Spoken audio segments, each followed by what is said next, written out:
বাংলাদেশে প্রতি বছর যে পরিমাণ পিভিসি ব্যানার প্রিন্ট হয় সেটাকে যদি আমি সুইং করে জোড়া লাগায় বিছাই দিই ঢাকা শহর ঢেকে যাবে এক বছরে।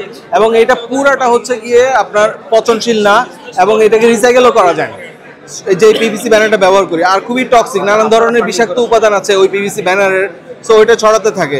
সো আমরা এটা অল্টারনেটিভ নিয়ে আসছি। এইটাকে আমরা এখনো আপনার 5 মিটার 7 মিটার 10 মিটার রোল হিসেবে দিচ্ছি, কিন্তু আমরা চাই যে আসলে এক একটা 50 মিটার 100 মিটার রোল প্রত্যেক মাসে কোটি কোটি পিস রোল তৈরি করতে। সো ওইটার জন্য যদি আমরা ওই স্কেলে যেতে পারি তাহলে বাংলাদেশের এনভায়রনমেন্টাল ক্রাইসিস সলভ করা সম্ভব। পাশাপাশি এটার মাধ্যমে বিপুল পরিমাণ বিদেশি আপনার মুদ্রা অর্জন করা সম্ভব থ্রু এক্সপোর্ট। সো এক্সপোর্টের জন্য একটা বিশাল স্কোপ তৈরি হয়েছে এটার মাধ্যমে পিভিসি ফ্লেক্স। কারণ আমরা ইউরোপিয়ান বেশ কয়েকটা দেশের থেকে ব্যাপক আগ্রহ পেয়েছি ইতিমধ্যে, আমরা তাদের সাথে কথা বলছি। সো বাংলাদেশের জন্য নতুন 2টা এক্সপোর্ট সেক্টর ওপেন হচ্ছে আমাদের এই প্রোডাক্টের মাধ্যমে। পরিবেশ বান্ধব প্লাস্টিক অল্টারনেটিভ ম্যাটেরিয়াল নিয়ে এসেছি। ম্যাটেরিয়াল যে ম্যাটেরিয়ালগুলো আসলে রোল টু রোল আমরা প্রডিউস করি এবং ওখান থেকে কাস্টমাইজ করে বিভিন্ন জিনিস বানাতে পারে। ফর এক্সাম্পল আমাদের এটা হচ্ছে প্যাকেজিং ম্যাটেরিয়াল, এটা রোল হিসেবে আমরা তৈরি করি।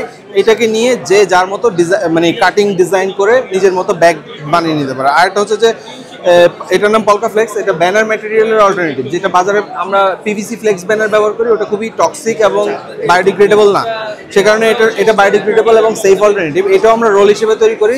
যেটা হয়, আমরা ইনভেস্টরদের সাথে কথা বলছি, এটা রোল টু রোল একদম টেক্সটাইল মডেলের লার্জ ফ্যাক্টরি বানানোর জন্য আমাদের 20 কোটি টাকা দরকার। সো ওই ধরনের ইম্প্যাক্ট ইনভেস্ট করে যারা, তাদের সাথে আমরা কথা বলে যাচ্ছি এবং বেশ কয়েকজন আমাদের সাথে পজিটিভলি সময় দিয়েছেন। আজকে পরিচয় হয়েছে, নেক্সট ডে থেকে আমরা মিটিংগুলো করবো।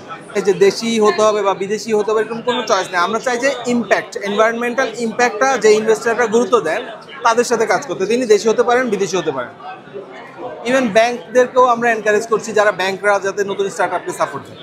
আমরা এই ইকো ফ্রেন্ডলি যে নন প্লাস্টিক ম্যাটেরিয়ালগুলোর 100% র material Bangladeshi, 100% made in Bangladesh product এটা। সো এটা ডেভেলপ করতে সময় লেগেছে অনেক, 6 বছর প্রায় লেগে গেছে এটাকে ম্যাচিউর একটা প্রোডাক্টে নিয়ে আসতে। নাও আমরা চেষ্টা করছি যে ইনিশিয়ালি গ্লোবাল মার্কেটটাকে একটু এক্সপ্লোর করতে, দেন আমরা লোকাল মার্কেট, কারণ শুরুতে প্রোডাক্টের দাম বেশি থাকে।